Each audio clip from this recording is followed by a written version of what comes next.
ourselves to be at the forefront of learning and teaching in dentistry amongst the high education institutions throughout the world.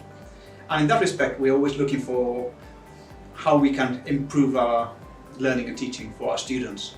And it was at that time that with the introduction of virtual simulation, it introduced an exciting opportunity to consider embracing this technology.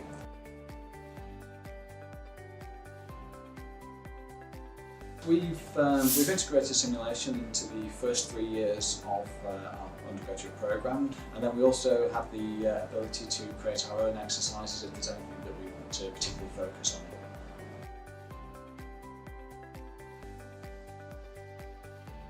I think we've got a great working relationship with HRV. We're often in communication. If we've got any problems here, we're just an email away. Between us, we'll come up with a better idea than what we had originally. If HRV have any suggestions, they'll often get in touch with us and say, we're thinking about doing this, what do you think? And again, we'll sort of collaborate and sort of bounce those ideas around. And we've got a really good collaborative and productive relationship.